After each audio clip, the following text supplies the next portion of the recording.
Dans le monde des affaires, une parole donnée, ça a de la valeur, bien sûr. Mais jusqu'à quel point? Aujourd'hui, on va s'intéresser de près au passage vraiment crucial entre ce geste symbolique et un contrat, lui, en béton armé. On va commencer par une question qui peut paraître toute simple, mais qui est en fait au cœur de quasiment tous les accords. Cette fameuse poignée de main, ce symbole de confiance. Est-ce que c'est vraiment une garantie suffisante? Allez, on creuse un peu la question. On va donc commencer par là, le risque, parce que oui, se fier uniquement à une promesse, même si elle est sincère, eh bien c'est un peu ignorer que la confiance, elle a ses limites. Voilà le face-à-face. D'un côté, on a la promesse. C'est chaleureux, c'est basé sur la confiance, sur la bonne foi. Et de l'autre, eh bien, il y a la réalité. Et la réalité, c'est que les souvenirs s'effacent, les interprétations peuvent diverger, et puis si un jour il y a un litige, il ne reste absolument rien de concret. Et c'est là que le bas te blesse, vraiment. L'ambiguïté, c'est comme un poison lent pour n'importe quelle collaboration. Ça sème le doute, ça fait peser un risque sur tout le monde. Alors, comment est-ce qu'on sort de ce bouillard? Eh bien, la solution, elle tient en un seul mot, la formalisation. C'est l'outil qui va venir remplacer toute cette incertitude par des règles du jeu claires pour apporter de l'ordre et de la sécurité. Alors, qu'est-ce que c'est concrètement? La formalisation juridique, on peut voir ça comme l'art de transformer une simple conversation en un engagement qui est, lui, reconnu par la loi.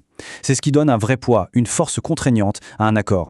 L'objectif est finalement assez simple, c'est d'en finir avec le doute. On ne veut plus du « je crois qu'on avait dit que ».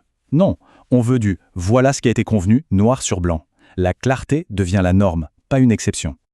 Alors, quel est l'outil numéro 1 pour atteindre cette clarté? C'est le contrat. Et attention, c'est bien plus qu'une simple formalité, c'est le véritable plan d'architecte de la collaboration. Pensez-y une seconde, on ne commencerait jamais, mais jamais, à construire une maison sans un plan d'architecte super détaillé.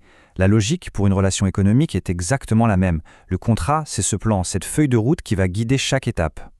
La puissance d'un contrat bien rédigé est immense, vraiment.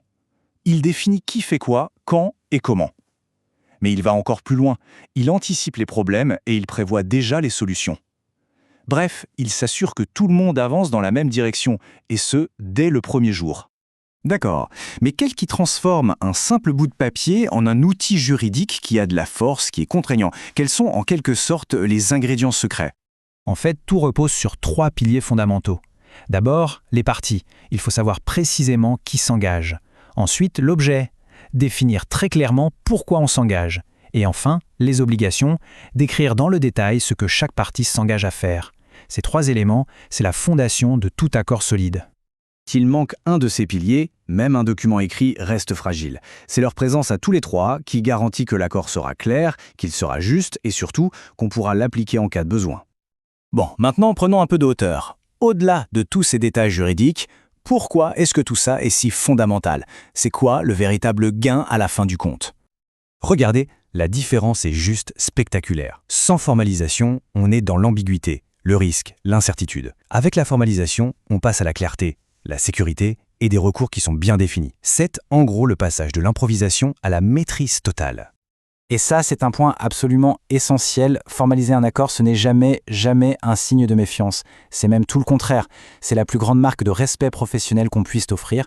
C'est la preuve que la relation est assez précieuse pour qu'on veuille la protéger. La confiance toute seule, c'est bien. Ça pose une base. Un cadre formel seul, c'est solide, c'est certain. Mais la véritable force, la fondation qui est vraiment indestructible pour n'importe quelle collaboration, elle naît de l'alliance des deux.